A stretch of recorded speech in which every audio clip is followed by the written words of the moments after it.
see who's on the other side. Is that somebody we need?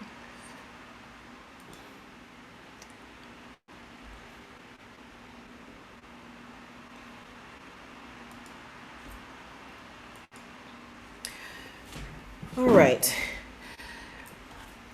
It is now 7 p.m. We are going to be good stewards of everyone's time. We are going to open up with prayer, and we will start with the rally since it's your homecoming. Dr. Osgood, if you will open us up with prayer, please. Certainly, God, we thank you for this opportunity to come together to continue to strengthen our community through lifting up our voices to take a moral stand and to stand against things that are advantageous to your people. We pray your blessings upon the NAACP, upon our community, upon our policymakers, and we ask that you just give us wisdom, guidance, and courage during these times. We pray that you move on the hearts of people that are making policies, that they will prioritize people over anything else, God, that they will not forget about humanity and people's lives and how invaluable they are. We pray this prayer and give thanks and ask it all in Jesus' name. Amen. Amen. Let us start certainly with self-introductions, ones that are here. Let us start with our Mrs. Alexander. Let us tell us who you are and what organization you represent. I'm Sharon Alexander, and I am the homeowners president for the Golden Heights community. Okay. Judge Holmes. Good evening, everyone. My name is Alona Holmes. I am retired circuit judge and serving as general counsel to the NAACP. Very proud of it. Okay. Jasmine. Good evening, everyone. I'm Jasmine Shirley, member of the NAACP, as well as the Broward County Alumni Chapter of Delta Sigma Theta. Okay. Mr. Rachels. Ralph. Yes, my name is Ralph Rachel. I'm a member of the Golden Heights Homeowners Association. Are you a member of anything else, Ralph? Really too many to number. You know the one we're looking for. Okay. I'm a member of the NAACP. I'm a retired Broward County firefighter, past president of the Liberal Firefighters Association. And third vice president of the Fort Lauderdale Broward branch. Thank you. Miss McCoy. Self-introductions. Good afternoon. I am a resident of Fort Lauderdale, representing Lake Air. I am also a member of NAACP. Thank you, Miss McCoy. I see Miss Burrows just came on. Miss Burrows, self-introductions. You're just in time. Good evening. My name is Sonia Burrows, Vice President, NAACP, Fort Lauderdale Broward branch. Thank you, ma'am. Thank you. All right. Our own, if you who prayed us in, Dr. Osgood. Good evening again. I'm Dr. Rosalind Osgood, member of the Broward County School Board, currently serving as chair, a member of Alpha Kappa Alpha Sorority Incorporated, the Zeta Rho Omega chapter, the premier chapter of Alpha Kappa Alpha Sorority Incorporated, a member of NAACP, and proud product of the 33311. Thank you, Doc. And our own, Mr. Representative Dubose.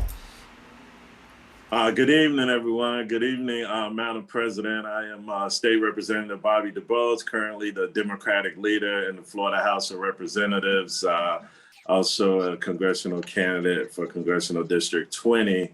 But more importantly, I am Ethan and Jacob's daddy, as well as Michael, Malik, and Bree, and Yvette's husband, and a very, very proud life member of the NAACP, as well as all of everyone that lives in the house with me, including my 7-year-old Jacob. Okay, thank you much. I see, let's go on to Ms. Jones. You have a very active homeowners association there. Okay.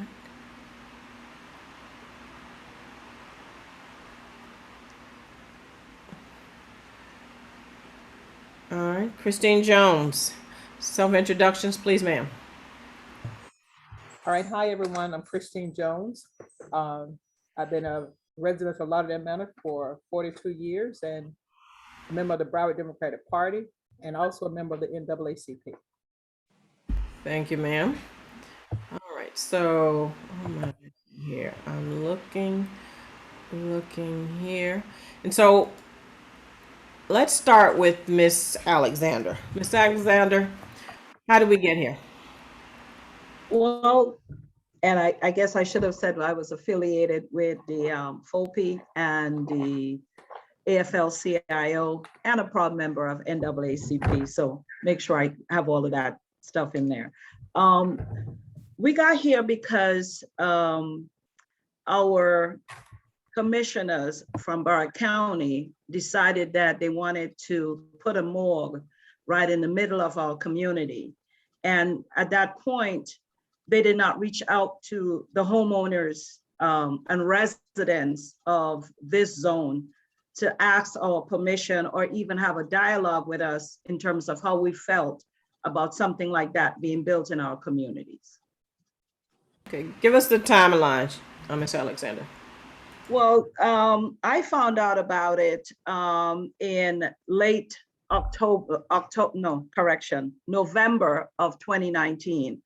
At that point, I reached out to Mr. Hawks, David Hawks, who was the person at the time that the commissioners was using to engage with the communities and engage with the school board. When I say the school board, let me be more precise, with Arthur Ashe or Atlantic Tech, all the same.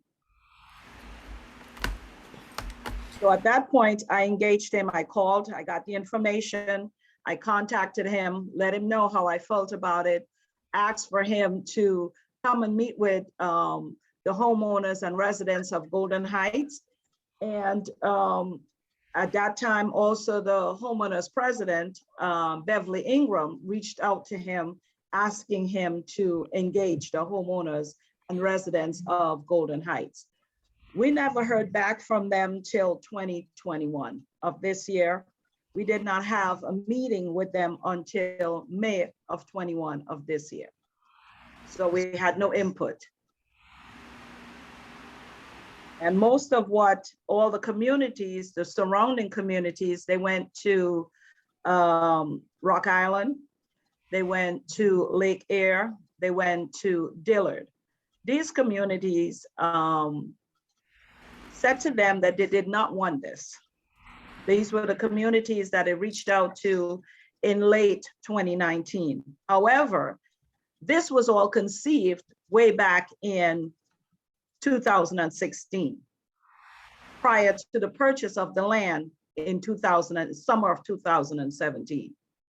So from 2016, there was ample time for our commissioner, Dale Holness, to come to us and say, this is what we're thinking of building in your community. How do you feel about it? And you're saying none of that, to your knowledge, none of that happened? None of that took place. And 3 communities that they reached out to, the 3 HOAs that they reached out to, the ones that were present said they did not want it.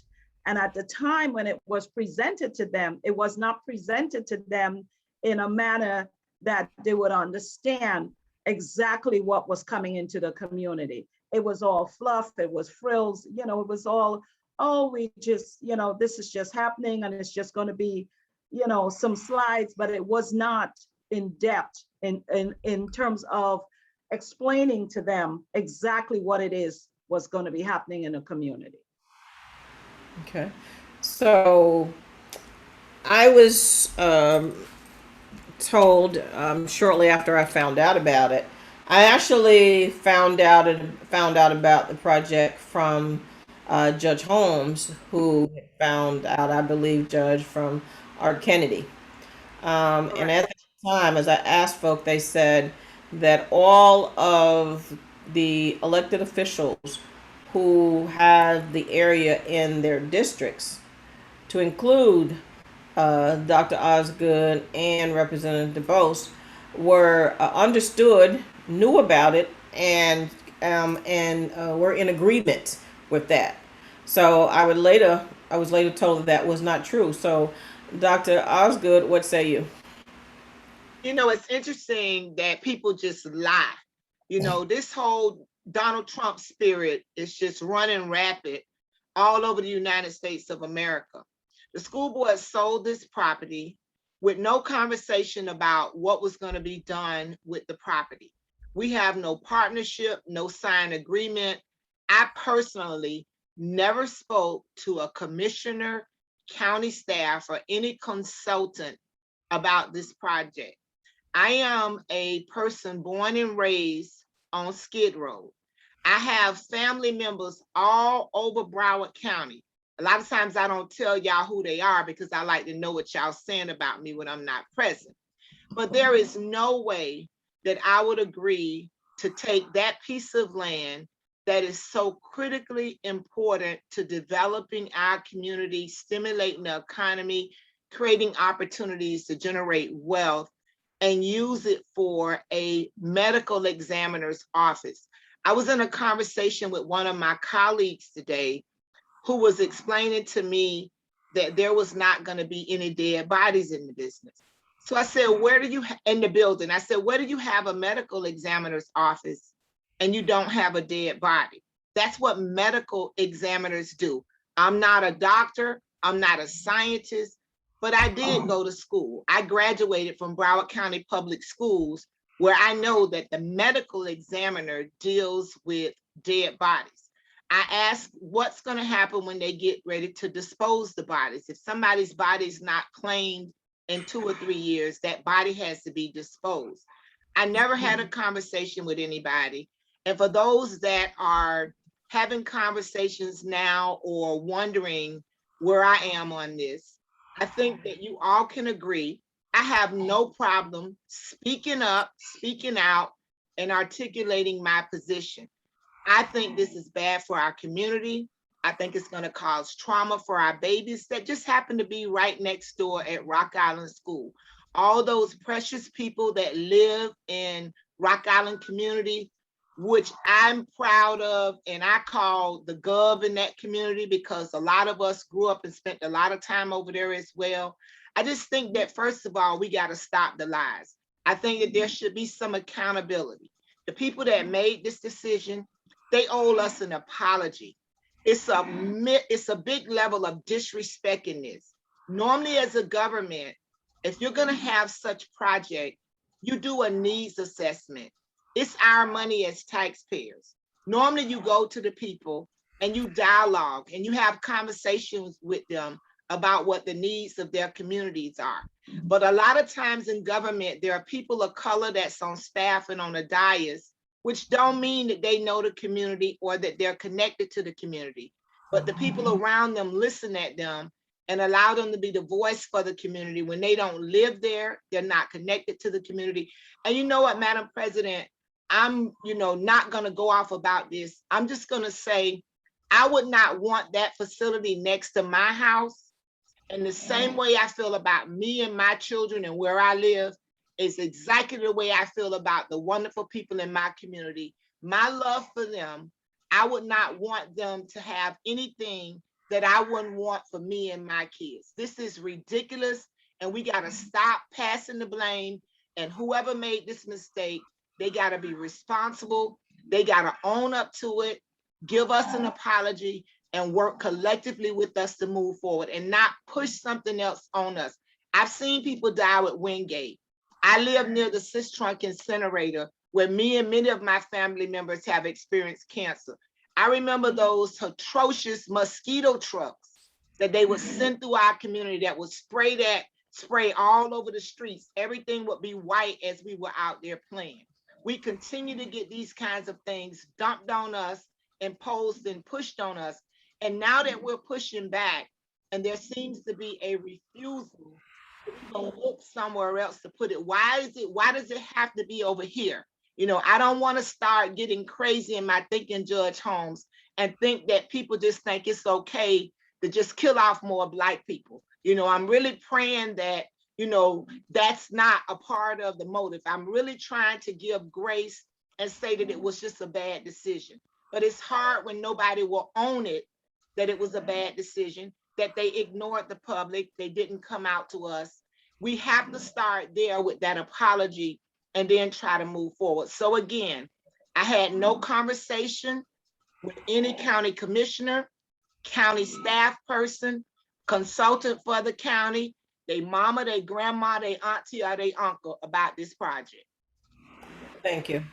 I was told, Representative DeBose, that you knew, that you not only knew that you were okay with it, because if you were not okay, they probably wouldn't have put it there. So let's get to the bottom line. Did you know prior to, or when did you find out, and what are your thoughts as far as this project goes? So we're not making, there was one of the things they're trying to use to discredit our argument is that this is political. Right. But when you live, work, and play in this area and you care about the people, then it's not about politics, it's about the people. But I don't want to put words in your mouth. Representative, tell us, did you know about the project? If so, when? Thank you, Madam President. And you're absolutely correct. I want to address all your points, but I want to start out about the political piece.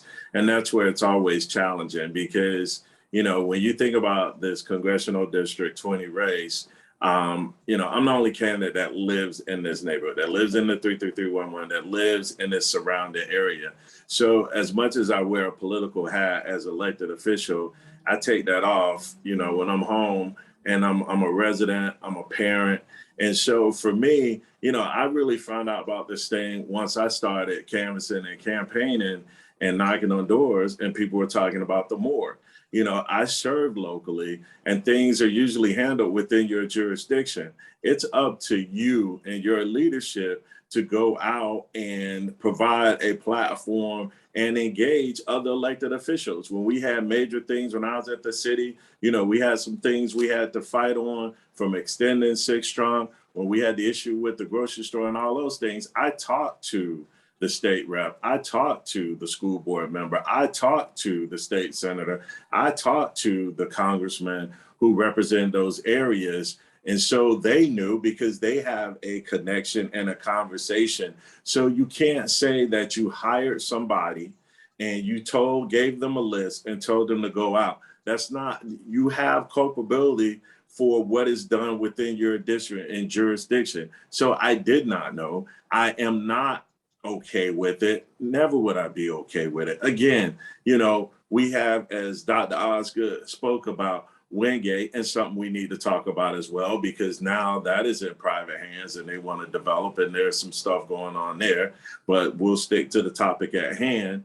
And we had the incinerator, but even beyond that, in our communities, we are overburdened. There's still within our infrastructure, under our grounds are still, you know, gas tanks from way back in the day when people right there at the NAACP, Ms. Eula Johnson had a gas station in front of the house. That's how we did commerce. That's how we survived. So when we start talking about this issue, you know, we're dealing with this issue here today. I would never, ever agree to anything like that. I have a 7-year-old that's growing up in the same neighborhood that his daddy grew up in, and I want him to have the most positive experience. Why would I want to bring something in that's a burden on the community, that's going to expose our kids are exposed to so many things that I think that create certain trauma. So you bringing in a building, and let's be clear, I've heard the arguments that the kids won't know and these trucks are going discreetly.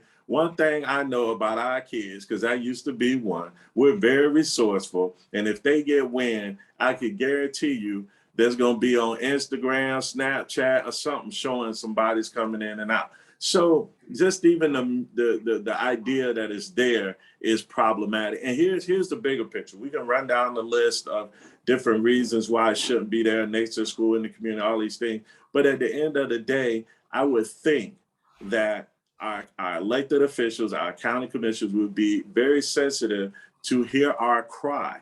It's as simple as saying we don't want it. We have been overburdened. When they gave the presentation, the thing that stood out to me that I found to be very laughable, they said, oh, and this facility will be accessible right to the highway, I-95. Again, that's a slap because we know how I-95 got there, right? It came right through the community. This, what they're doing is just, you know, the modern day history of destroying our communities. So let me be clear and address your question. It's not something I knew about. It's not something I checked off, agreed upon, and it's not something I would want my kids exposed to or anybody. I tell people all the time, like Dr. Oscar said, I am a proud product of the 33311. And anybody knows me and my platform, I express that. So again, to answer that, and whoever is putting that out there, that is completely false. I would never sign off on anything like that.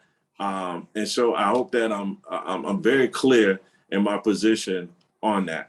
Now, I can't speak for other folks who may be elected and, you know, maybe they need to come and address that themselves. But I never had a conversation with the county commissioner. I never had a conversation with any developer, the administrator, those who knew or had that conversation about that site.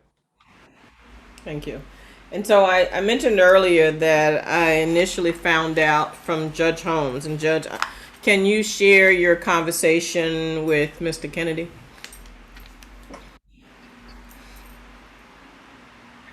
Yes, thank you, Madam President. I just did a wellness check a few months back on Mr. Kennedy, and it was his daughter, actually, Janice Boger, who started the conversation that, you know, Judge to put in a morgue here in our neighborhood. And I'm saying, what?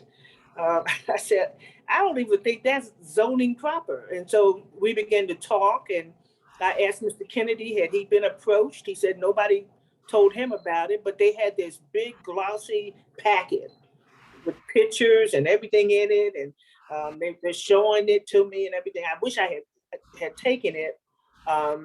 But my first initial reaction was, let me contact President Ellison, because the NAACP considers civil rights to be environmental and climate justice. So, you know, we've long been the product and the recipients of what we call environmental racism. If you need a dump, put it in the Black people neighborhood. If you want a highway, just push the Black people's homes back and put the highway in. So, you know, we're not respected with regard to what the progressive people want to do in terms of development. So Madam President said, well, we'll look into it. She says, because we've got officers who live in that community. And so she did her due diligence, and, you know, that's why we have Mr. Rachel and our treasurer is in that neighborhood, and you, Representative DuBose, you live there. I had no idea you lived there until I saw you walk into a meeting that I was having with some of the homeowners. So it's very compelling that I found out a lot of history by attending that day-long marathon meeting. Very proud of the residents who came. We need more to show up, but I found out that, as Ms. Alexander was saying, this was a 2016 project. And it's been in the works. And the problem is that, you've got 2 Black commissioners on that commission. And the Black commissioner that represents the people in this neighborhood, this community, is the one that brought that project to them and said there was no opposition.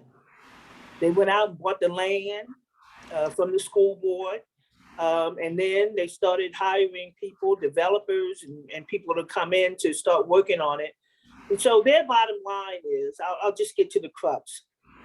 Their bottom line is that they've spent money, and so, and that they can't find anywhere else. I have personally been contacting Bertha Henry, and I'm very shocked that a Black woman, but they use us. This happens a lot. But I learned something. I've heard Madam President say, and I've heard Dr. Osgood say, and I'm going to have to incorporate this into my thinking. All skin folk ain't kinfolk. Just because they look like us and they say they have our best interests at heart does not mean that they care one iota about us.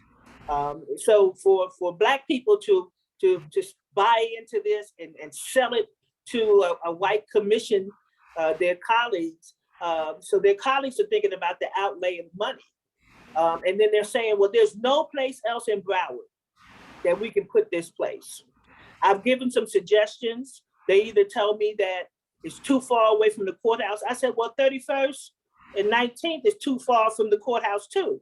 Judges, they had not even spoken to the judges who are in the criminal division, who are going to be sitting there waiting for drugs to be evaluated while they got a jury sitting there looking at them. Or for a re-autopsy, and for them to lie and say there would be no dead bodies in that building. That's what autopsies are. They cut those dead people open to determine the cause and the manner of death, okay? And they store that body there until it's picked up by a licensed mortician. So there are gonna be dead bodies in that building. There's gonna be all kinds of drugs that are being tested in that crime lab. You got fentanyl that if you touch it, it kills you. So just put it over by the Black people. Let's kill a whole bunch of them and forget about it. And it seems to me that a couple of Black commissioners, and I'll say this, and I won't put their names out, but you know who they are. They need to be about getting the necessary votes to stop this. Okay, even though they're going to be off that commission, they got futures. They are planning to do things in the future, and you ought to be mindful of this. And the Bible says, put them in remembrance of this.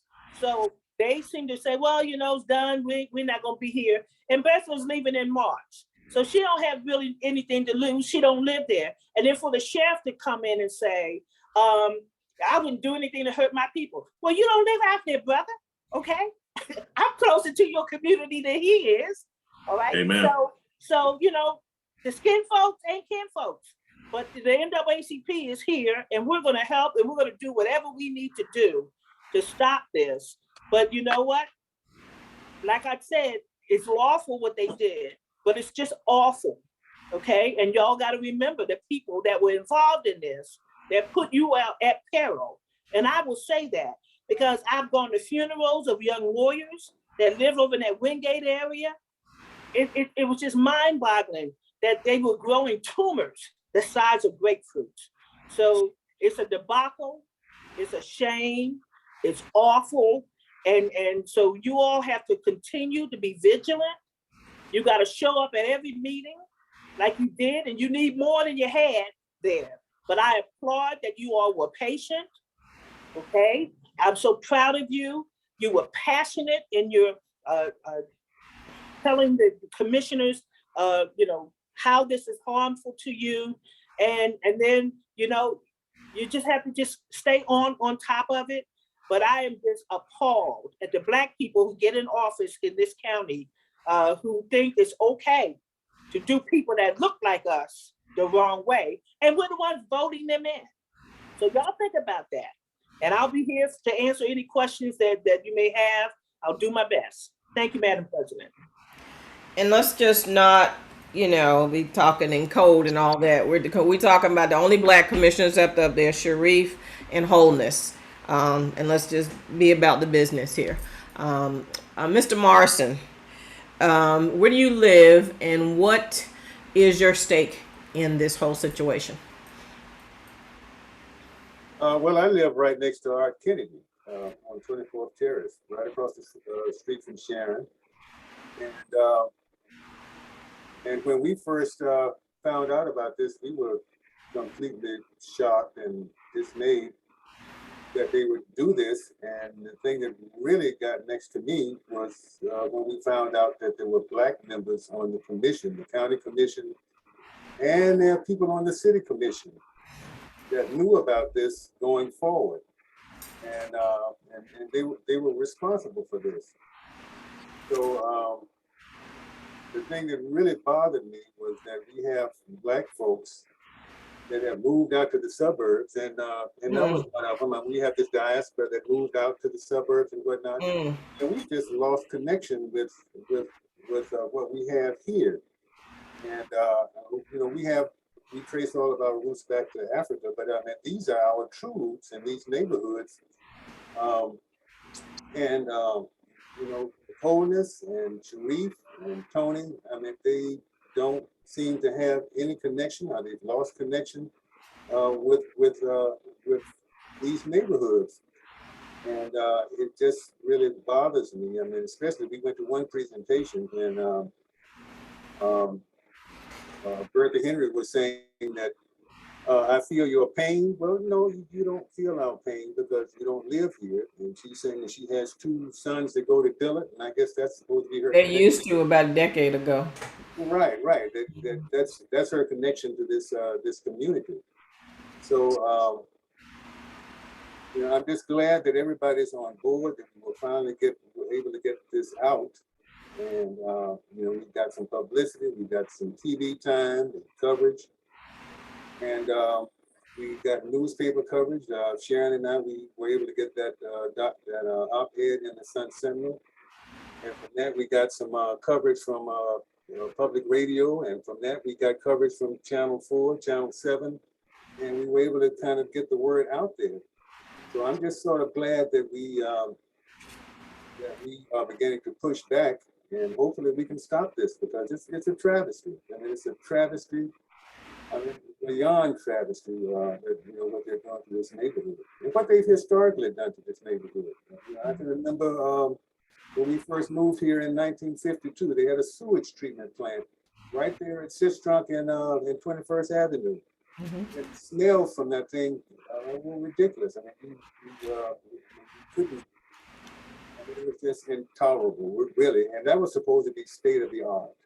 All of this stuff that they drop in our neighborhoods, they claim it's state of the art, but it's killing us. They put these things here. So, and Sharon remembers just in 2019, the Gov, they told us that there was arsenic in those buildings, and that they were going to remove all of the asbestos, that there was asbestos in the building materials, and they said that they were going to clear all of those materials out before they tore those buildings down. But what they did, they set them afire. They set the entire Gov afire, and we were in smoke for 3 days with all of that, the toxic things that were coming from those fires. And they had fire departments from all over the state coming there practicing putting out fires in our neighborhood. I mean, how ridiculous is that? And here we are. I mean, we may be getting, who knows what kind of sicknesses we're going to get just from them setting fire to the Gov. And they've got fire departments over there practicing putting out fires, climbing up ladders and putting out fires. And our entire neighborhood was engulfed in smoke. Village Homes was engulfed in smoke. Lake Ayers, smoke everywhere. I mean, so it's just these kind of crazy things that they think they can do to our neighborhoods and get away with it. So it's important that we try and stop this. I mean, it's crazy that we do this. And the fact that we have Black leaders, Black leaders that are promoting this, I mean, it's outrageous. It's simply outrageous. So please, I'm thankful that everybody's on board. And, you know, everything that you can do, anything that you can do to help us stop this, we appreciate it. And did you all, when they started to burn the asbestos, did you all contact your elected official, your Yes, city we commissioner? did. And what Yes, we answer did you all get? Crickets. Crickets. Okay. Nobody had a thing to say. We got in touch with the county, we got in touch with the city, and nobody wanted to admit that they were responsible for these fires. And this was 2019. This was 2019, just before the COVID. We started having these problems with the COVID. But nobody wanted to give us any answers. I know Sharon got in touch with people. I got in touch with people. Nobody said a thing. You know, I remember, Mr. Morrison, when they were redoing Kennedy Homes, and they decided that they were going to practice. Well, they practiced until the white community saw all the commotion. They made one phone call, and I read in the paper that they stopped that. That was the last day. At that time, Frank Adderley was in doing his whole pieces, and that stuff ceased and desist at a moment's notice. A different commissioner was white community, white commissioner, and it stopped immediately. Well, we had it for 3 days. For 3 days, and we were begging people. We went everywhere trying to. 3 days, and nobody did a thing. Not a thing.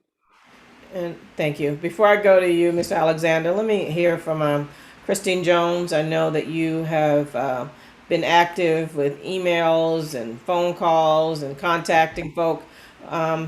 Tell us where you live, Ms. Jones, and what your stake in this whole thing is in our community. Thank you, Madam President. I live in Lauderdale Manor, directly just east across the tracks of this area, what they're trying to do with this forensic lab.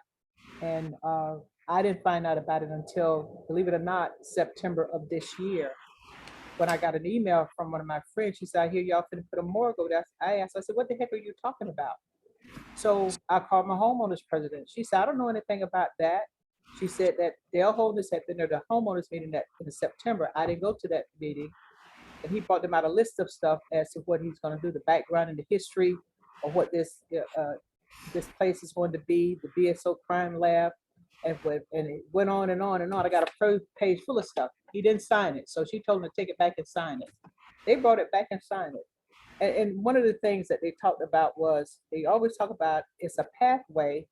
And let me I just want to read this to you. It says it's early educational opportunities, community and technical college programs, university programs, collaborative education with other agencies and community response team meetings. They talked about how this is going to be from Dillon High School into this forensic lab type situation. And that's why Dr. Osgood got involved with it, because we're trying to figure out, well, what the heck is going on? Why we don't know anything about all this stuff. What's really bad about this is when you look at how they designed this building, they talked about, and I told Bertha Henry, I talked to her as well. As a matter of fact, I talked to both of them. And it appears that no one want to take the blame. So I put the blame on both of them, Bertha Henry and Dale Holness. And I did throw in Gregory Tony. I'm gonna throw him in there too. And of course, Yvonne, whoever she was, who's supposed to contact everybody, who she did not. One of the worst thing they can do on the design, if you all look at that design that they put out, there's another building across the street in the industrial side. They got an error on that. This is what get me with us. And we, like I heard someone say, we keep electing these people, our Black people, to represent us in our neighborhood, and they're trying to kill us over here in the neighborhood. Because if they put on the east side, just across the street, they could put a crematory over there. And if they do that, you know they're gonna burn dead bodies, because there's an industrial area, they can do that there. So how is that gonna affect air quality? In my community, we have over 3,000 homes just on the other side of the tracks, from I-95 to 9th Avenue, Mills Pond Park back to Sunrise. So we are in a direct line of all this stuff as well. See, Dale Holness, like I told him, you're the reason. You should not have allowed this to come into our community in the first place, with the pretense that there's going to be a pathway for kids to go to school to become forensic labs, scientists and stuff. I said, what makes you think people want to fool with dead bodies? Who told you that? Not these teenagers these days. So my concern is they're telling you now it's not going to be there, but if they're allowed to put that building up over there, and if they get this other side, another side with that little number, I think it's number 16, if I'm correct, Sharon. If they put a smoke stack over there, all of us Yes, we're slide done. 16 is correct. It is 16. All of us Yes. is done. That's not a good thing. So we have to stand together on this. And I can tell you some of the things I said in the homeowners meeting, but it wouldn't be a nice thing to say. But it's just the idea that a Black official put this out. They brought it to the table in 2016 or 2017, 2018, and never said anything to any of us. And you got the nerve to run for Congress? That's what I said in my meeting. I have a problem with that. So that's where I'm at. I'm going to continue to email these commissioners. I got a sign in my yard. Everybody said, well, where did the Morris side come from? I said, we go to meetings. We need to participate with each other and make sure that this does not happen. But that's where we are. Thank you. Ms. Alexander, your hand is up. Yes, I raised my hand because I wanted to piggyback on what John was speaking about. When they came out to the community to start building, rebuilding of the project, which is now Rock Island Homes, we met with an environmental attorney named Mr. Goldstein. He informed us at that time that the soil was contaminated, that it had lead in the soil, it had petroleum in the soil, it had arsenic in the soil. They were supposed to have cleaned up all of that before they even started the construction. So I spent most of my time in the pandemic emailing back and forth to folks, asking why the cleanup wasn't done. Because when we went under the pandemic and we got shut down, when we were shut in, construction was in progress over there like there was no tomorrow. I mean, our homes, everything felt like fracking was going on. Our homes were shaking. Wow. You know, we were totally displaced. Lake Air was totally displaced because all the trucks were coming through Lake Air. So they were totally displaced also, going over the speed bumps. So all their streets had heavy debris. And no one seemed to care. When you call our county commissioners, no one seemed to care. You got that email that said that they were doing social distancing and you had to leave messages, but we really wasn't getting anywhere. So yet again, this goes back to where we are now. And where we are now is where they totally disregarded us by doing what they did. They had ample time to send a letter out to everyone in the mail, informing them that they were thinking about doing it, not waiting till after everything was approved to decide they were throwing it on us and say, it is done. Because when we requested to go in front of the commissioners in July, because they said the first session was starting in August. They disregarded us then and said, oh, let's give you a town hall. In the town hall, Berta Henry said, it is done. It is coming. Sheriff Tony said, expect it. It's coming in Fort Lauderdale. And all we keep hearing is, we don't have a choice. We got to eat this. And last I checked, we are taxpayers. Last I checked, we pay more than anybody else in taxes to be in this community. And we should have a voice. And our voice does count. Don't forget to tell them how they lied about the bodies, because they kept saying that there would be no bodies stored there, no bodies at all. The coroner, the assistant coroner was there telling us that 14,000 bodies would pass through the coroner's office in 2019. That's before the pandemic came through. So you can imagine how many bodies will pass through this facility once they get it going. When we have another pandemic, it's going to be, we'll have trailers, refrigerated trucks and everything over there storing bodies. So they lied about that, about the bodies not being there. They lied about the number of autopsies because the coroner told us that there were 2,000, what was it, 500 autopsies that were performed at the coroner's office in 2019. So I mean, they just continue to lie about everything concerning this facility. It's ridiculous.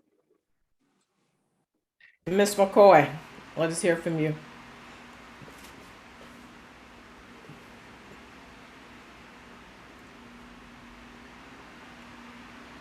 Can you unmute, Ms. McCoy? Thank Good you. afternoon. Thank you, Madam President, the opportunity to speak. I reside Lauderdale Manors, Lake Air area. As a result of I-95 splitting our area, actually, I'm on one of the last few streets, actually, of Lauderdale Manors, but I am here representing the Lauderdale Manors, Lake Air area. I'm actually 5 doors down from this proposed site. My periphery of my backyard, and then there's another gate, which is the school board gate that goes around Arthur Ashe and Rock Island. So this is really close and to me physically.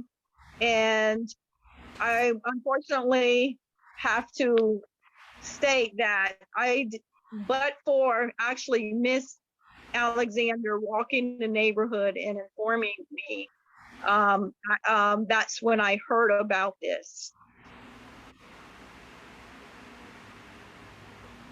And take that back. I did get a text conflict like 2 hours before a meeting, and I had a conflict, and I was hoping something. And when I reached out to those on that text message, everyone, I did not get any information. And then again, I had to have a face-to-face with Miss Alexander in regards to the notice of this information. And that was just weeks ago versus the fact that it was sold in 2017. I oppose this site being the home for the Broward Medical Examiners and the Broward Sheriff's Office Crime Lab on multiple points that was already shared earlier. We're constantly impacted on the industrial and commercial side of things. Like I stated earlier, I-95 went right through our neighborhood. We have the railroad tracks.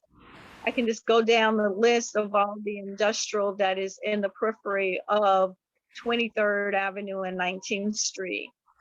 From the old concrete factory to the warehouses to Bradco roofing, the storage facilities, the salvage yards, the crisis center that actually our former commissioner Portier had said was a done deal, put right across from Bass Park. So we have been constantly impacted with the industry, the commercial industry in our neighborhood. Others from the outside may wonder, then why didn't you move someplace else? Well, we didn't have a choice. Other neighborhoods were not open to us, as everyone knows. I know I'm speaking to the choir here on that. But oddly enough, this particular neighborhood, matter of fact, my street, 24th Terrace and 25th Terrace Avenue, those particular Lauderdale Manors were built for our veterans. These two bedroom, 1 bath, and of course everyone is built on since then. And then moving further back in Lake Air and Golden Heights, the area was built for our school teachers. Our neighborhood have housed our wonderful Dr. Judge Reddick, our Port Authority, Mr. Williams, our Superintendent McDandy, other teachers, my mother, Dr. Leola McCoy. People who own a business, my dad, Douglas McCoy. So our neighborhood is so rich, not only with history, but also people who have lived here and very prominent and who have really given to the community. Oddly enough, I was on the Broward.org site looking at the forensics lab, and it was a banner. I know as we speak now, I'm on the site. I can't find a banner.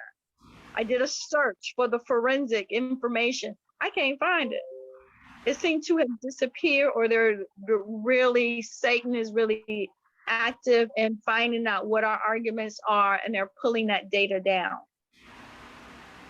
Some of the arguments that they are presenting on the educational component, all of a sudden now there's a fellowship that's being offered this year, all of a sudden, that probably didn't exist prior to us saying, if you are so adamant about enriching us with this information, how come it doesn't exist now?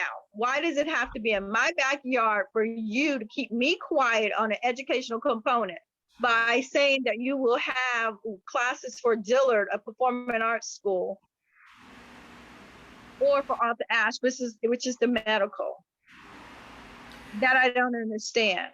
I am a forensic drug chemist where I worked at the Palm Beach County Sheriff's Office, court qualified in state and federal cases. I understand what goes on in the laboratory. I drove 45 miles north to PBSO and drove another 20 miles to the courthouse when I had to testify. So this issue of being close to the courthouse, unfortunately, our neighborhood, which is the Northwest section, it sits in the middle of the county.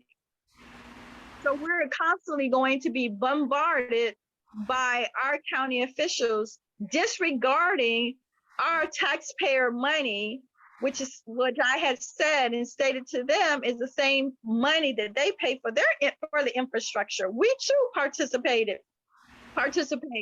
in the monies for the infrastructure of the county, but where our property is being disvalued by we having to share with the commercial and 18-wheelers. If you have to time it at a certain time of day, that if you come down 23rd or even down 19th Street, that you have to stop and allow 18-wheelers to park into their little storage yard that is now on Northwest 19th Street, or for Bradco Roofing Company or other industries on 23rd, in order for them to back up and go into the yard. They're stating, Broward County is stating that, oh, when we build this facility, we're going to provide beautification to the destruction that you have now created. We're widening the roads. Oh, to increase absorb the traffic that you will bring now into the neighborhood. You're saying that it was shared at a town hall meeting, and I've gotten this through the others, that the medical examiner had over 14,000 autopsies in 2019. And I think recently at the commissioners meeting, due to COVID, it was over 18,000. So that's 18,000 vehicles that brought through traffic to the facility in order for those autopsies to be performed.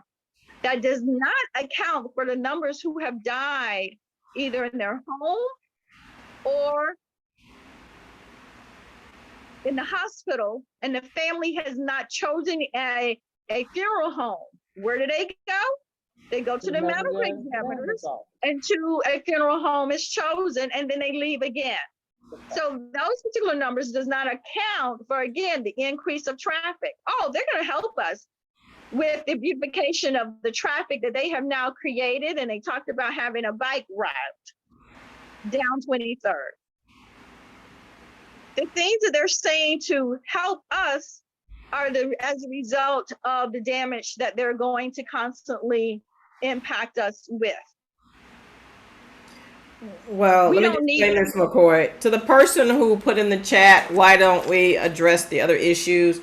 You clearly don't live in this neighborhood, because if it works in the other neighborhood and it is white, and they want it, I think they should keep it. I think that you could find some other place for whoever wrote that to dismiss the community. Shows that you clearly have no respect for this community as well. So that is my issue. It's not being discussed because what they do in that particular neighborhood is not relevant to what the neighbors are saying here. I bet that they don't have all the folk that have died from cancer from all the other environmental injustices that have been done to this community. You tell me if they're down south that they have all the folk that have the tumors that are growing and the different all types of cancer. You tell me if EPA is coming over there because of all the other facilities that the government said were state of the art, and then you ask yourself that question again, because I'm clear on what they're doing here. So it sounds like something I heard down at the county. I don't care who it was. Clearly, you are disconnected and have dismissed all of what is being said and the opinions of these taxpayers who own those homes. I have family that have lived there for decades, and they say they don't want this because the county decides they want to put it someplace, and they decided that it'd be best. The location does not work for the community that's there. To whomever put that on there, you can go and go back and tell that. I guess we'll see you on the 4th as well. And that educational piece, that's what they do. That's what they do to tell us. They throw a couple around little buzzwords. I saw a little presentation there. So since it keeps coming up, and I think the choice of words was when it came to the educational piece for the children, they said, or for the students, it said something to the effect of they have visited a school and they have expressed an interest in an educational component happening in that facility. So that is just jargon for they ain't really asked nobody. But let's just talk to our school board member who has been there since this program has been this project has been on the board, and whom I believe they've not ever spoken to.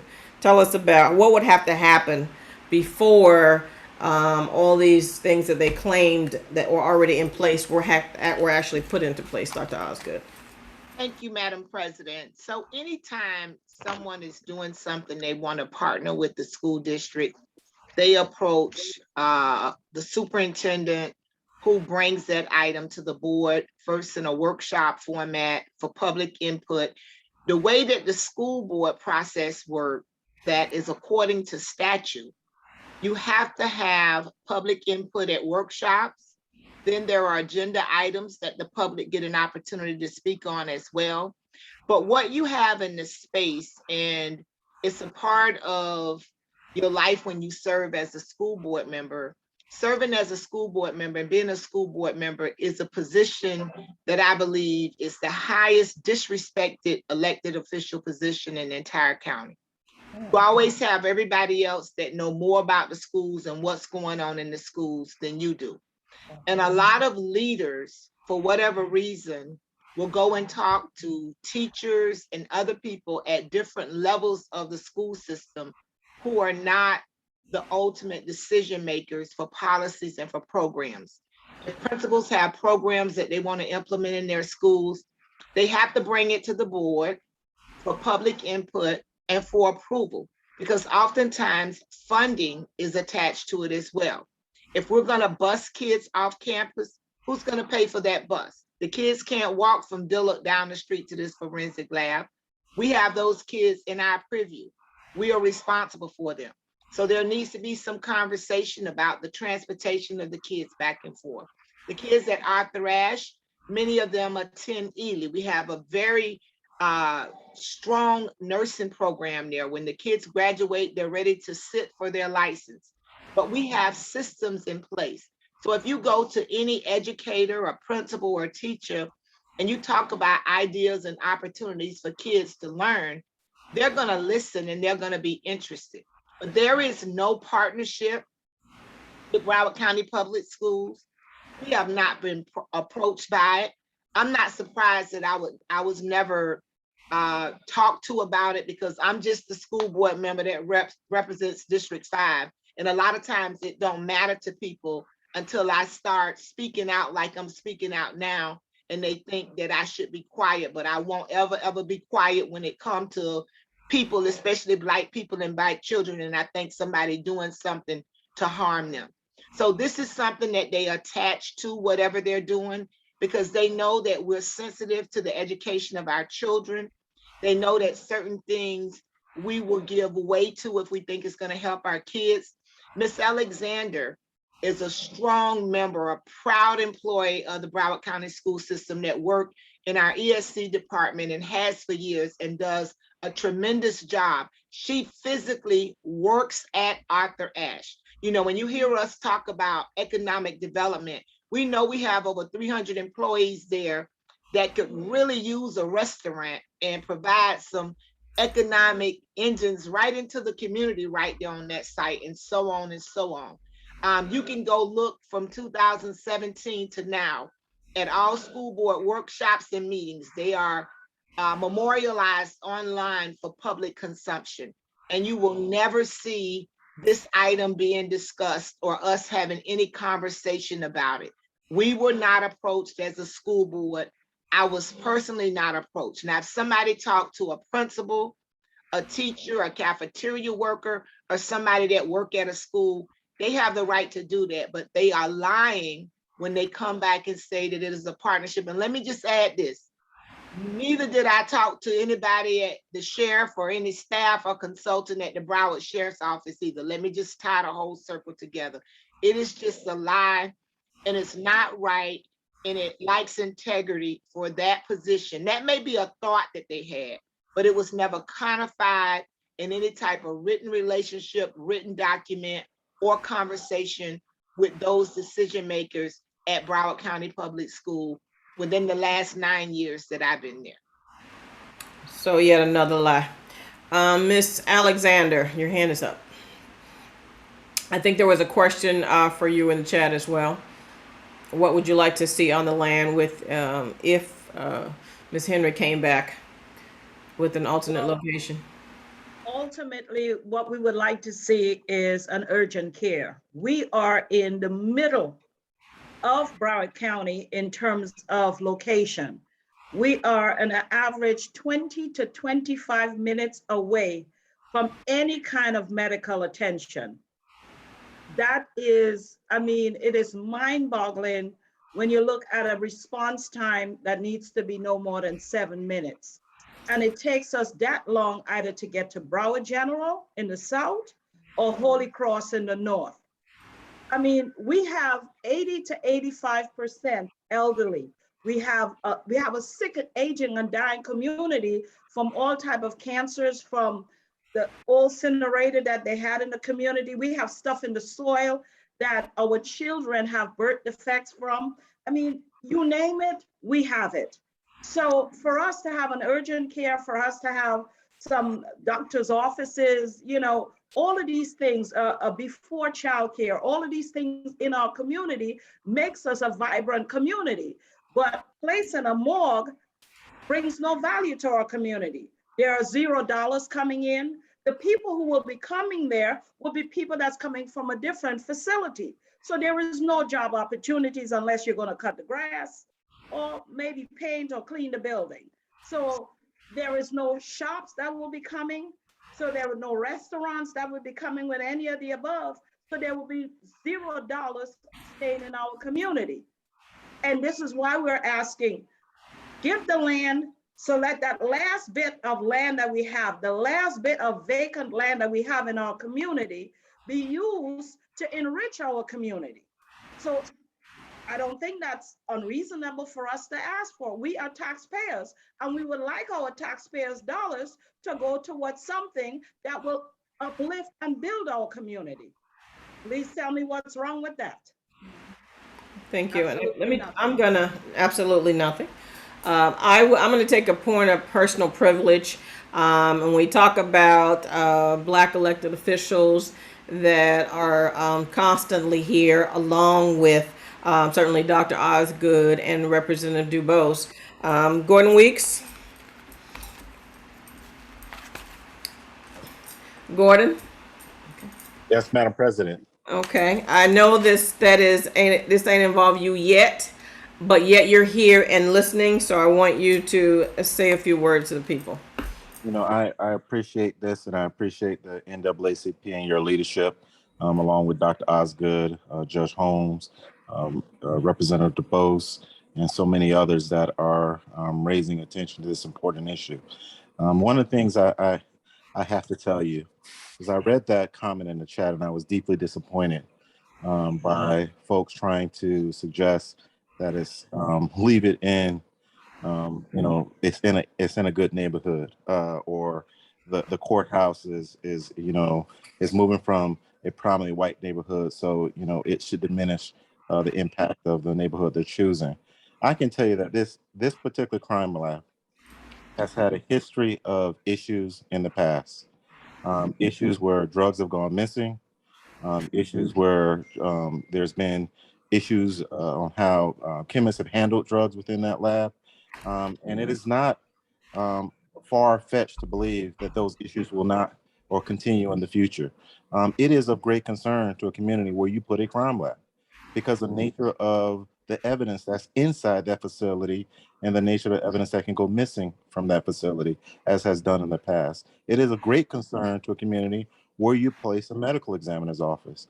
The thousands of bodies and the thousands of dead people that will be in that facility impacts a community. And I am happy to be a member of the NAACP, and I'm happy to see that this community is standing up, voicing its concerns, and I'm happy that folks are hearing it. And we have to do better. This is a huge county. And there are a number of industrial areas throughout this county where there is land that's available to place a facility such as this that will not impact homes and impact people where they live.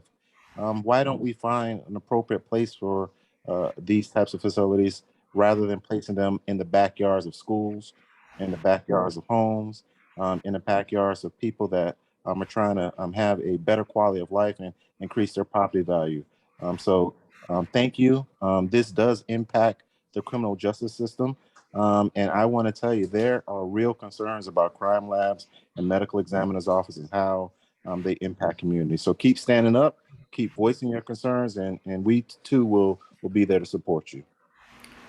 Thank you, Mr. Weeks. Judge Holmes, your hand is up. I'll be brief.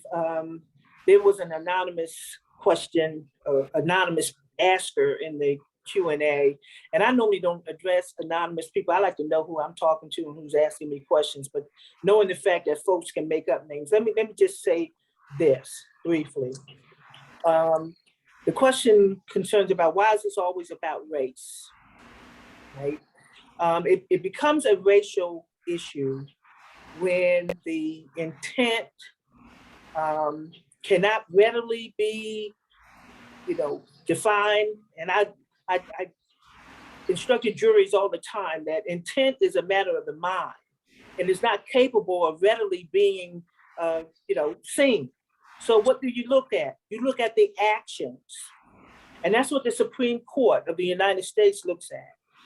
That's we can't really say that they are intending to hurt you all. However, but if the impact leads to hurting your neighborhood, your property values, your health, then that becomes an issue. And that's why it's called environmental racism. The issue came up, the crime lab is by the New River downtown. It always baffled me, being in that courthouse for almost 24 years, how those condos were built knowing that the jail and the crime lab and the courthouse were there. And people want to pay millions of dollars to have a view of the jail.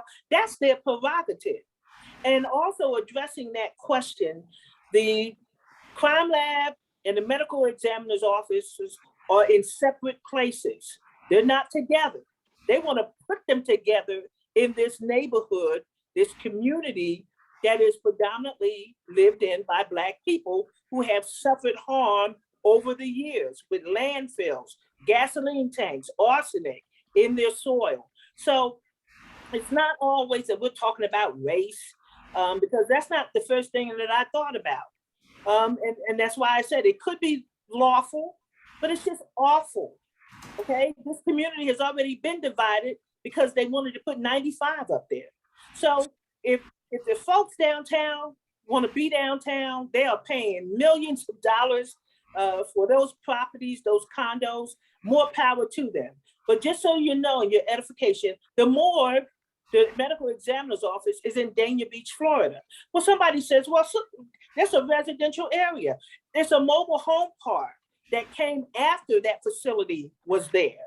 Those condos downtown by the crime lab, they came after that building, that north wing was built and the crime lab was put down on the first floor of that building. So let's not mix apples and oranges. I know, people get on these Zooms and we make it public, but to just say, well, it's all racial. No, it's the impact. And so if you don't understand and you want to walk a mile in our shoes, come on out and move in that neighborhood and see what goes on. These community leaders aren't asking for something that can't be accommodated, notwithstanding the fact that the county has spent money already. Okay, that was them not getting with the community. And as Ms. Alexander pointed out, it's your tax dollars that they're using to build a morgue in your community. Okay, your homeowner, your home taxes, your property taxes. But what the people need can be accomplished. They want an urgent care. All right, somebody will buy that land and develop an urgent care. They've asked for a grocery store so that they don't have to go 7 miles to the nearest grocery store. What these citizens are asking for are not unusual things. Things were done by, and folks think it's okay because the Black people on the commission and the Black county administrator put it forth. And I'm saying it's not okay just because they're Black, because not every Black person has the best interest at heart of other Black people. Okay, and so they were elected to be accountable to this community. And that's why we're going to hold them accountable. And I'm sorry you can't understand why it impacts them and it has a racial overtone. But that'll take me a little while longer than I have on this Zoom to educate you legally. Thank you, Madam President. Thank you. Dr. Osgood. Thank you, Judge Holmes, for your response. And, I want to be clear. I know personally many people on the county commission, both Black and white, and I do not think that they are racist. However, I think that we must, as a nation, understand racism and not be afraid to talk about it. According to the American Psychological Association, racism is a system of structuring opportunities and assigning value based on physical properties, such as skin color, and I'm a female, so I'm also going to say hair texture. And this system unfairly disadvantages some individuals and groups and damages their health and their mental health. And these effects range from daily interpersonal interactions, race-based opportunities for good education, good housing, good employment, and it's reflected in the various disparities that we see. And we could call the gamut of the disparities of people of color when it comes to healthcare, when it comes to wealth, income, justice, even voting. So I think that when we talk about racism, we have to understand that we're talking about systems.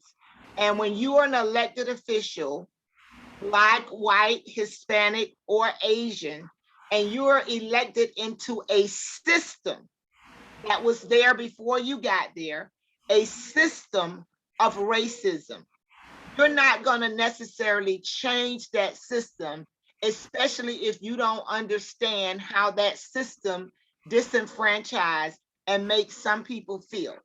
I was having conversations with one of the commissioners, and they said, oh, this will be so good for your community. It's the best thing for your community. And I said, how do you get to decide that? Our community knows what's best for us. But when we place value, when we assign value, and we think that we know best for a group of people because they might not have as much education, and we could go through a list of things where we can make ourselves above this person or that person. But for me, it's just a basic decision. I would not want it next to my house for me and my children. So I don't want it next to the houses and schools of the people and the children that I love. But we have to understand that racism is a system. And as people of color, we have to continue to have these discussions. We have to help others understand our plight. Broward County overall has a history of racism throughout all the systems. I'm on the school board 9 years. It is a system of racism that we continue to try to dismantle and tear down. I could go around to the different bodies of governments, even just the way we make decisions. And sometimes as people of color, we have subconsciously bought into that system. And then we begin to break it down based on classism and gender, whether we're educated, uneducated, the young and the old. And these things continue to happen and they continue to show up in our community. I would like to give a survey to the county commissioners and ask each one of them if they would be okay with this facility being next to their house. As an elected official, I wouldn't. So I'm not voting to put it next to somebody else's house because I feel and I value other people's lives and the people that I love in my community just as much as I value my life. I don't see my life greater than their life, my children's life greater than their life. I don't want it next to my house. I'm not putting it next to anybody else's house. And for me, it's just as simple as that. Christine Jones. Thank you, Madam President. Yeah, let me ask you something real quick. ahead. So if I lived in your homeowners association and your neighbors and y'all wanted, say we want to put a speed bump over there. Can I just go and ask your homeowner association president what they want, and then she speaks for everybody, and that's all that it would take for those speed bumps to come in, or is the process more complicated? The process is more complicated, and she does not have that authority. That's one of the things I want to say. The county should have sent a letter to every homeowner because there's a lot of rentees over here. The homeowners don't know what the county has done. I live in my house, next to me on both sides are renters. So that's another problem that we have. No, and that's an issue. They won't do that. They won't spend my taxpayer dollar to put a stamp on an envelope to mail it to my house, ask me, do I want this forensic lab over here? That's one of the things that they didn't do. That's what I fought for, because in your homeowners associations, we have, I know it's 3,300 homes over here. We don't have what they call a mandated homeowners association. It's a voluntary homeowners association. So everybody don't get it. Everybody don't get the information. No one goes to the meetings. That's like any homeowner association across the tracks, wherever, because we're not mandated to be a part of that. So now, and one of the things that I sent my letters to the commissioners, I told them there's nothing wrong with the forensic lab. There's nothing wrong with that. But in this neighborhood, there's a problem. So put it in your neighborhood if you feel that you want to be over there, and they shouldn't vote on stuff that they have not come to a conclusion or even took a survey to see where it's going to be located at. Common sense would tell anybody, well, maybe I'm using my common sense, not to put a facility like that in an area, in a residential area, established residential area forever. Now I'm gonna say one thing, because I did ask Bertha this. I was telling about I came up Cypress, heading east to Powerline Road, across from Calvary Chapel. You should have seen that lot size across the street. It's humongous. So I was told this, her staff look for vacancies or people who want to sell this stuff, and that's how they find out what they can buy and what they can't buy. But that place has got to be like 20 acres or better. It's fenced in. It should be in a place like that, not in our neighborhood. That's my concern. They don't do the right thing by us. They don't just, I don't understand how, and I'm gonna say this again, guys. I know I sound like a broken record. I still don't understand how my commissioner want to put that over here in this neighborhood. I just don't understand that. That's where I'm at. So again, I'm gonna email them again and tell them, don't vote no against this. Commissioner Holdness, you need to vote no. Barbara Sharif, you need to vote no. All of them need to vote no. If they want to put it someplace else, let them put it in their own neighborhood.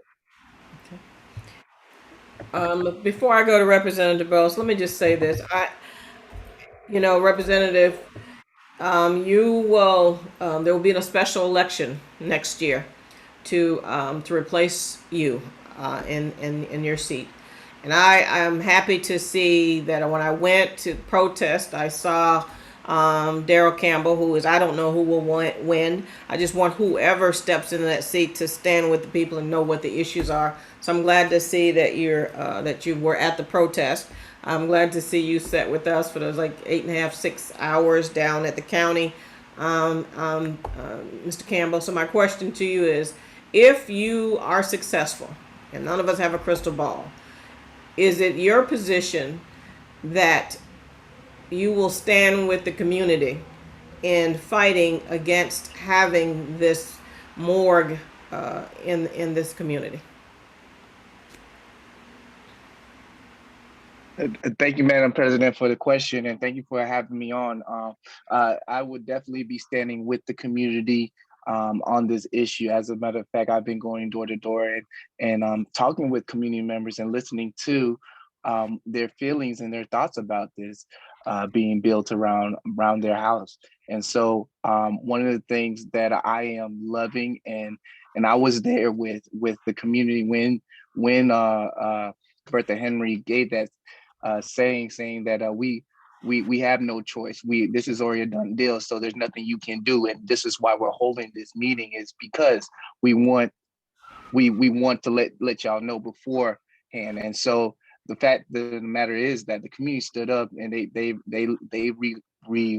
let them know that we have the power here. And so we have a perfect opportunity, right, to not only stand up and make sure and follow through to see that these commissioners vote no, but also engaging in a conversation on what we can do with this land.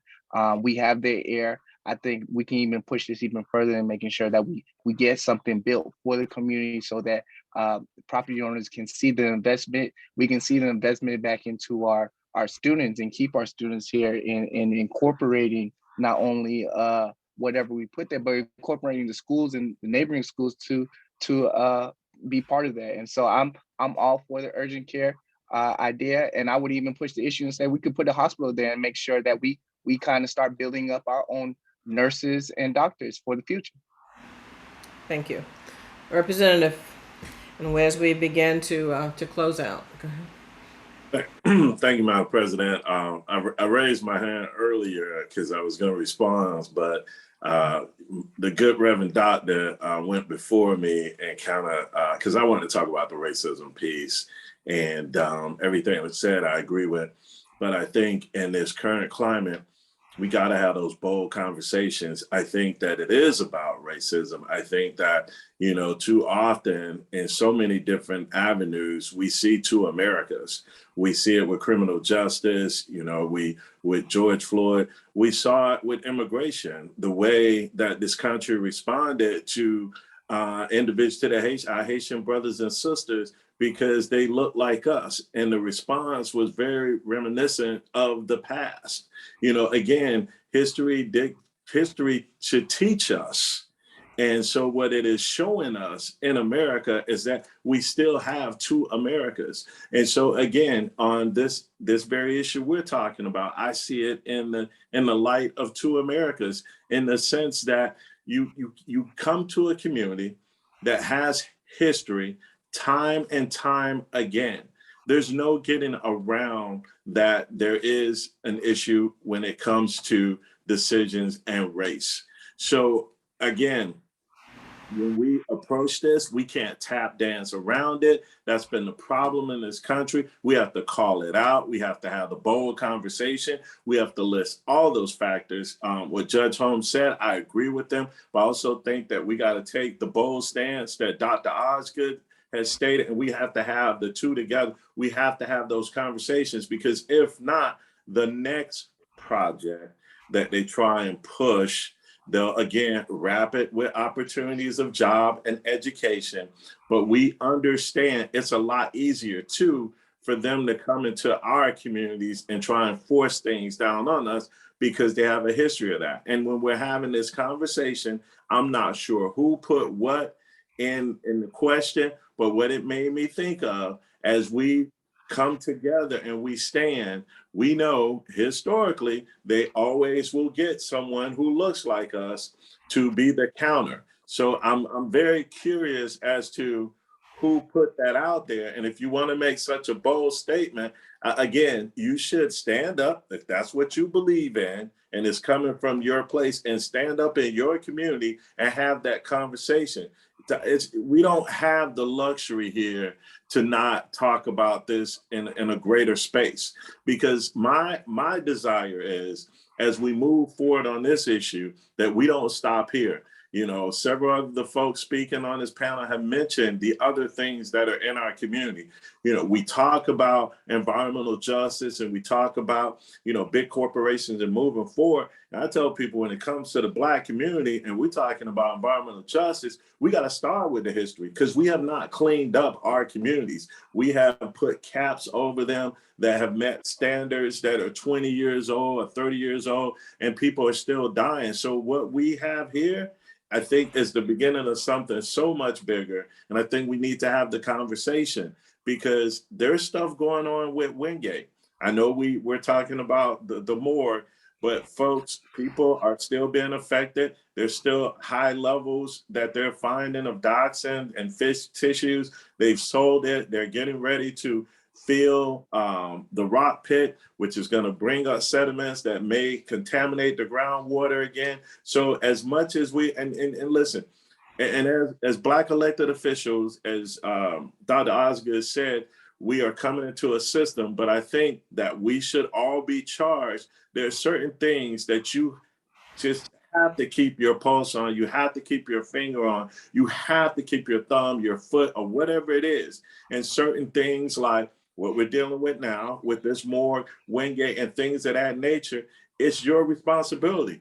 You run for office, and now you are a leader, and you're at the table all the time, and it's your responsibility. So it's our responsibility to do that, and, you know, hold us accountable. You know, hold me accountable, hold Dr. Osgood accountable, and we got to hold, you know, Commissioner Holness accountable. Anybody else who falls asleep on the job, we got to hold them accountable. So again, my comments that I wanted to make is that we got to take what Judge Holmes is saying, as well as what Dr. Osgood is saying, and we got to go bold with this conversation, because this is just the beginning of something much bigger. Folks, we got a long journey, and we got to keep moving forward and build this coalition and make it bigger and bigger, so that we have participation from all around this county. Because when I talk about the Black community, when you are Black in two Americas, it does not matter where you live.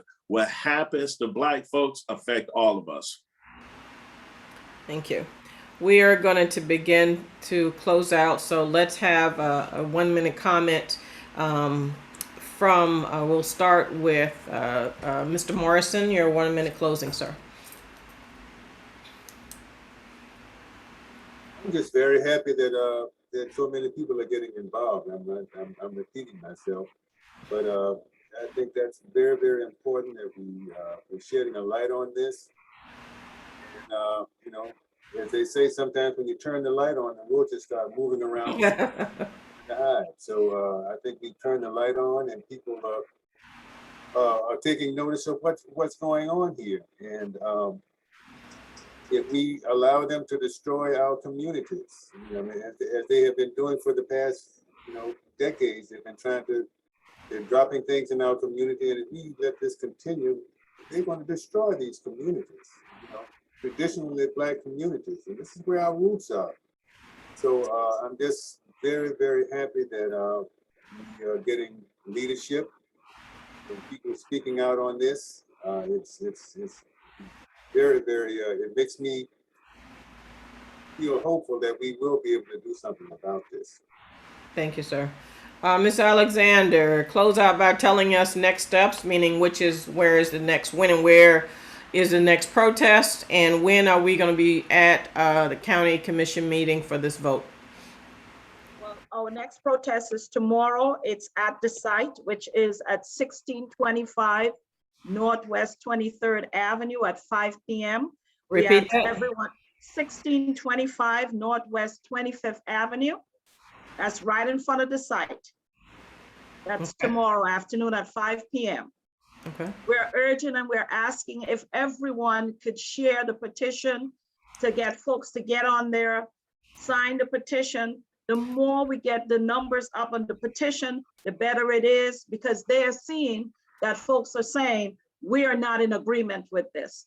So we really need to push the petitions, whether it's the hand petition or the online petition. No one wants to have a morgue directly next to their 4- and 5-year-old children. These are all babies. And if you look at the schematic, there is no wall, even on that side, that would divide the schools from where they plan to put this. And where they say they will put a wall, there's 2- and 3-story buildings that are there. So the kids are going to be able to look directly over that wall. We don't need this. This is not for our community, and we need to put a stop to it. And I truly, truly, truly appreciate all of the support that we're getting from everyone that is on this panel and everyone that has reached out to us. We truly, truly, truly appreciate your assistance. Thank you. Thank you. Madam President, can I ask Sharon, is there a flyer or something we can share regarding the protest, or something we can put up on social media? Most definitely, and I'll send it over to you all. Okay, send it to everyone, please. Yes. Ms. McCoy, give us your 1-minute wrap up, please. Hi, good afternoon. Following what Sharon Alexander had shared, in the next the commissioners meeting, it is agenda item 54, and that's on November 4th. Unfortunately, after the elections, my encouragement is to get out and vote, but also make your vote count in that regard. But this item, and it has been a motion for authorization to suspend the current contract with and to look for a new location. So that is how it is proposed on the agenda. Again, that's agenda item 54, and for November the 4th. And we need to show up like we did previously. And that's about it. I really appreciate everyone's assistance on this, and guidance and energy and passion. And thank you for the opportunity to speak. Okay, and I believe Ms. Alexander President. put the chat, hang on, Ms. Alexander has put the link to the petition in the chat. So please use the link, share it on your social. Between all of us, we have tons and tons of folk who are certainly willing to join and to sign. I know I have tons of family that live in their area. I have an aunt who's in her 80s, lived there probably 60 years, didn't know anything about it until we started talking about it and asking why they didn't tell me. I guess they didn't tell me because they didn't know.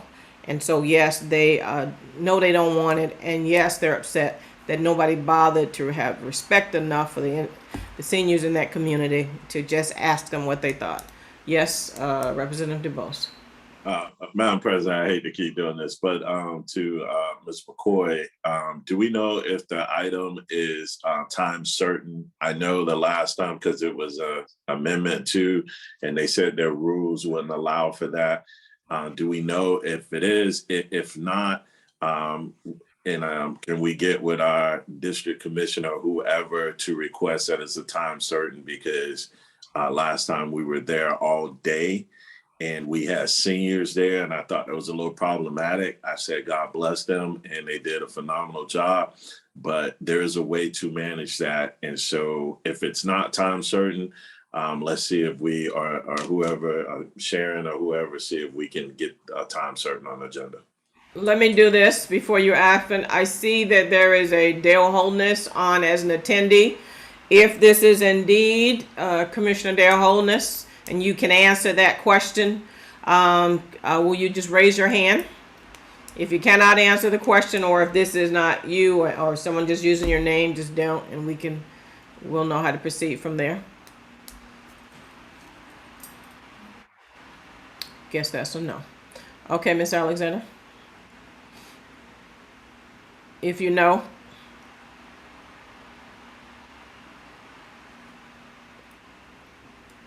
Unmute. Representative Du Bois, I guess we would have to do our due diligence to find out if it is time certain. We do not want it to because I know when they went through their roll agenda items, make sure it does not go to the consent agenda and get voted on and move forward. But it is on the commissioner, the Broward.org website.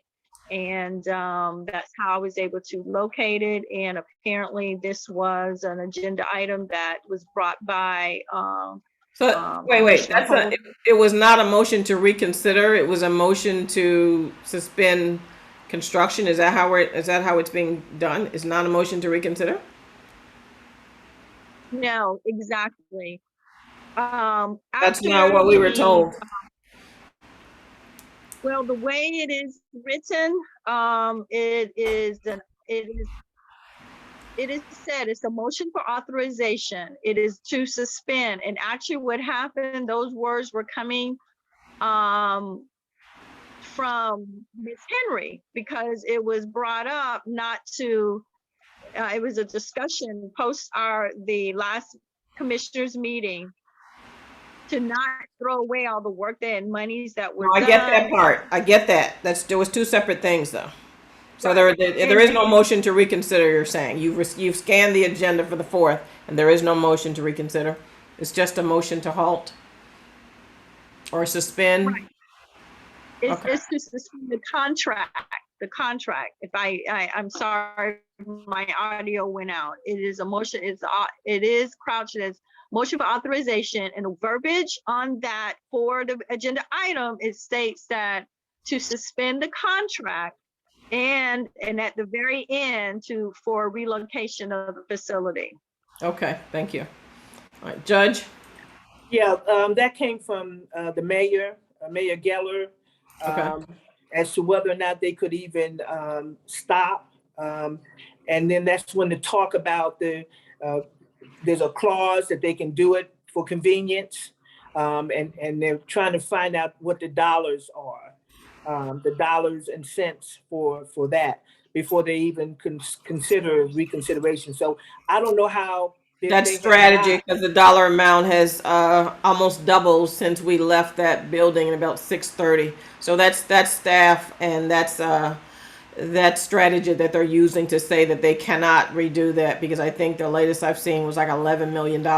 So that's strategy in order to deny us. That's what that is. Right. So they're not even going to talk about reconsideration. They're going to talk about money first to see how much it's going to cost if they decide to do that. So, you know, so there's no motion for reconsideration. Okay. Not yet. Strategy.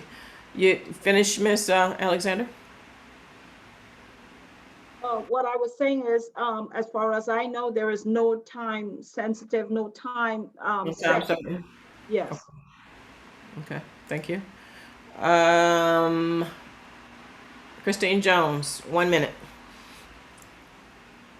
Okay, thank you. I just want to say that I'm glad that we are forming an association with this because of what's going on with what's happening with this during Morgue. So obviously we all need to get together and stay together as brothers and sisters in this fight, because if we don't, and this throughout the entire community, we're going to have this in our backyard every day. And we have to fight and make sure that things don't happen like they're trying to do now. And I understood Bertha to say that they're looking for another place to purchase land. It sounded like to me like they were not going to, it sounded like she said she's not sure for sure how the vote is going to be, but she's looking to purchase land someplace else for this site. I think that's what she's saying, but from what I understand, how she has staff moving is saying something different, but thank you. Okay, all right. Appreciate it. Okay, Dr. Osgood.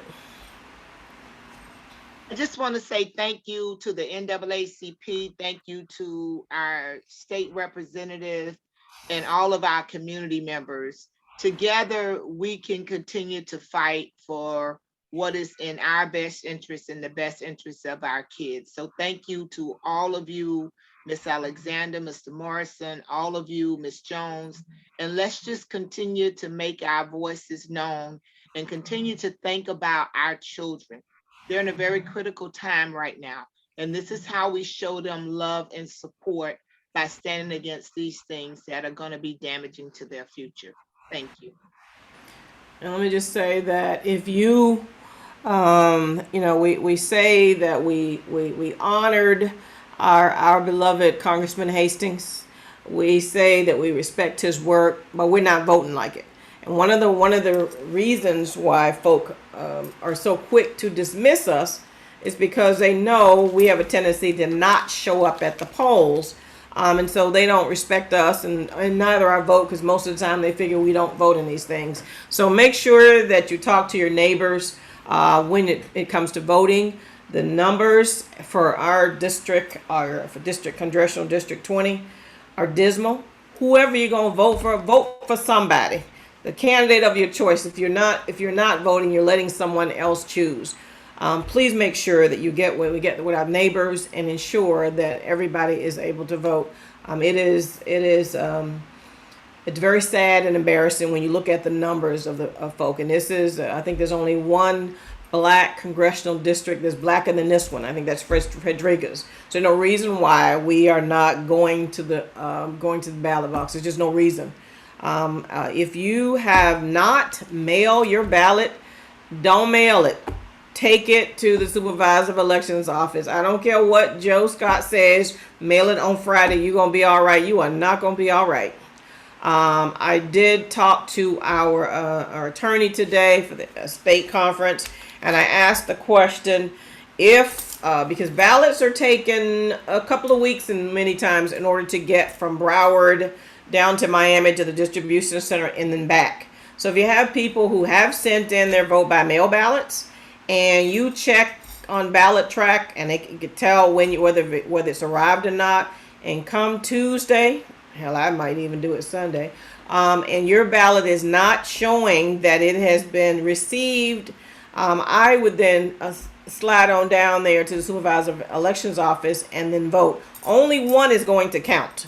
If you vote in person, a vote by mail ballot will not count.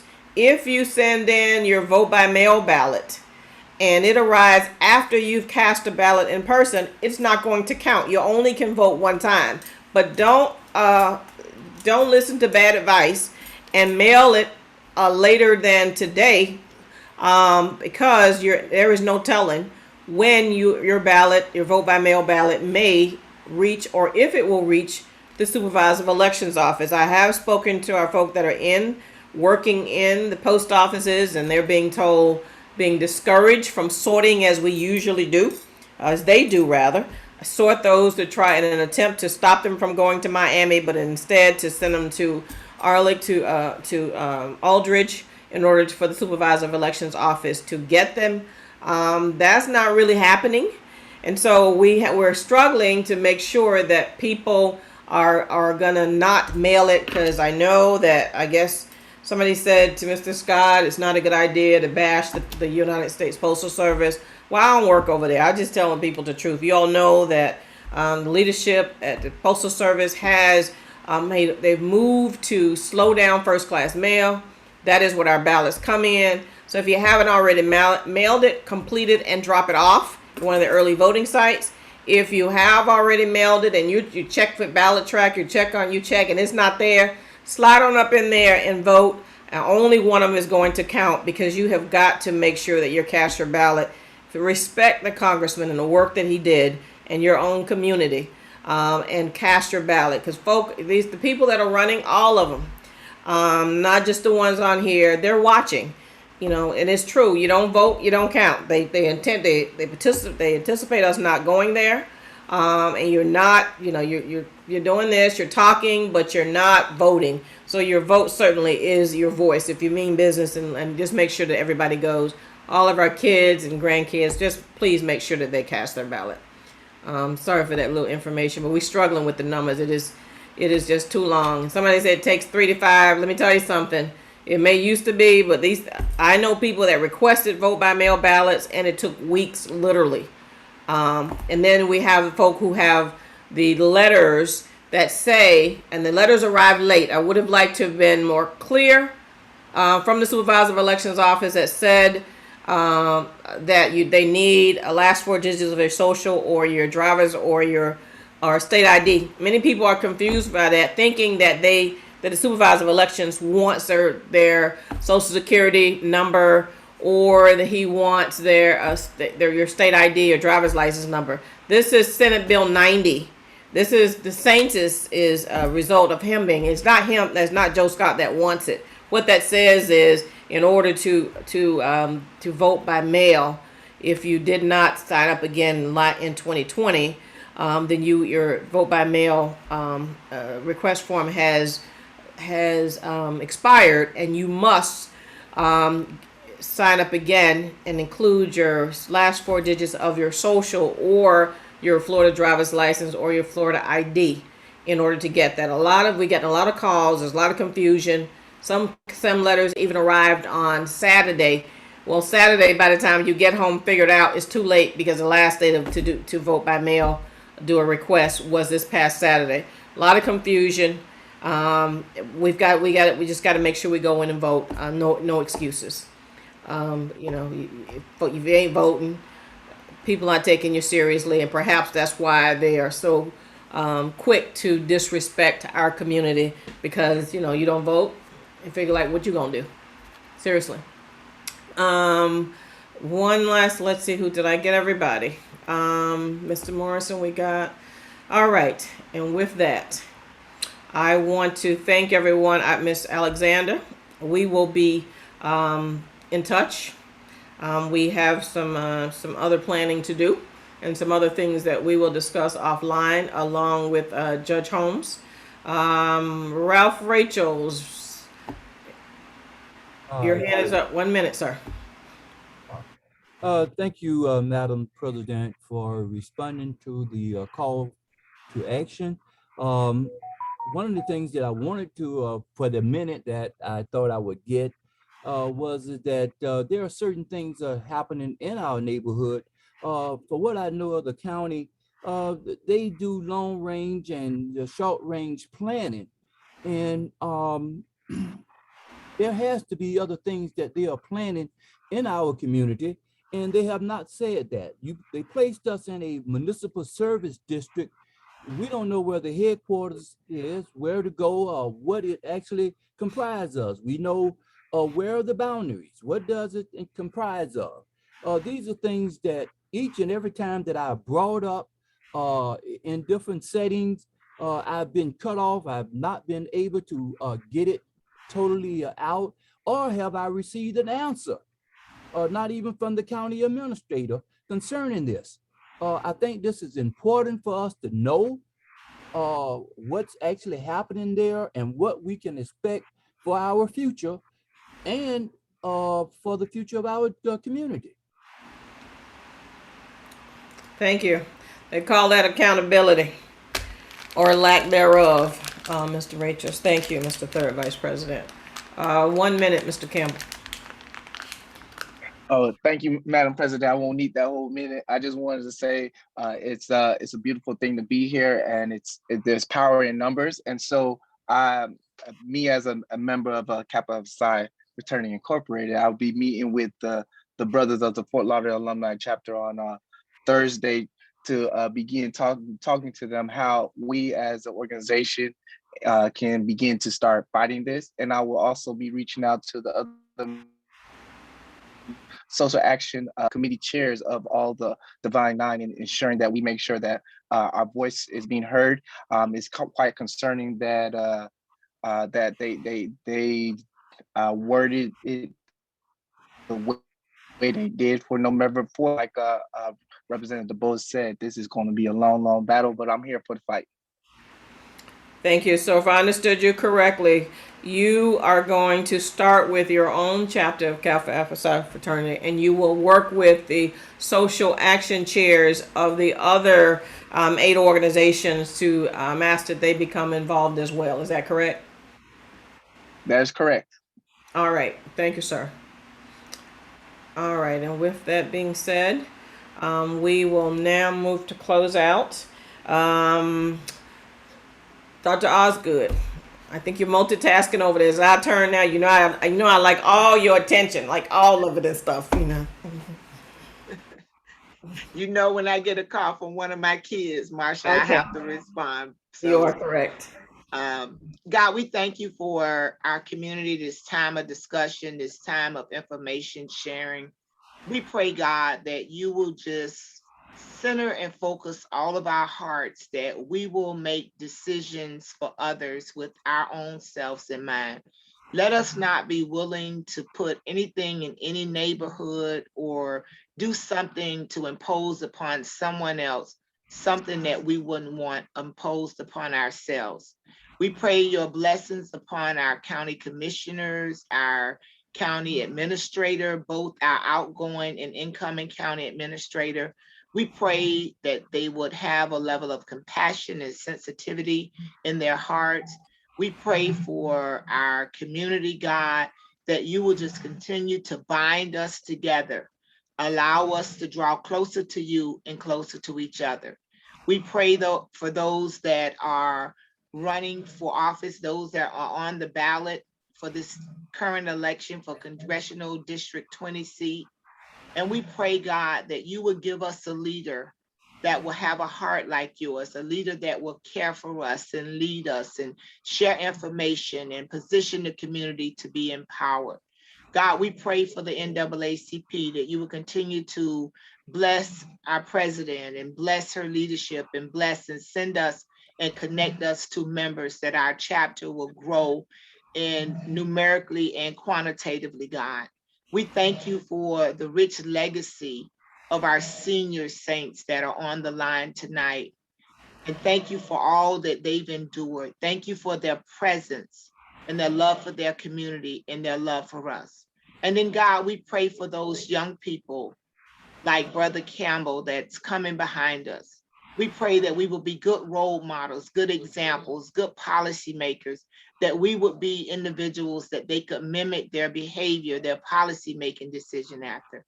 And God, we pause a moment to pray for those in our community that have lost loved ones to COVID-19, those that have lost loved ones to other health disparities. God, I even say a special prayer for Rep. DeBose, who lost his mother to an uncommon disease that could have been brought forth by all of the environmental hazards that have taken place in our community. Be with those individuals, God. Give them peace and give them some sense of resolve as we stand against these things, that they should never happen to us and to our people again. We bless your name tonight, God, and we're leaning and depending on you. We know what others are saying, but God, we know you and we know your power. We know your might, and we put our faith on the line and ask that you let your will be done and your kingdom come in this situation. And we continue to give you all the glory and all the praise. Amen. Amen. Thank you, everyone. Good night.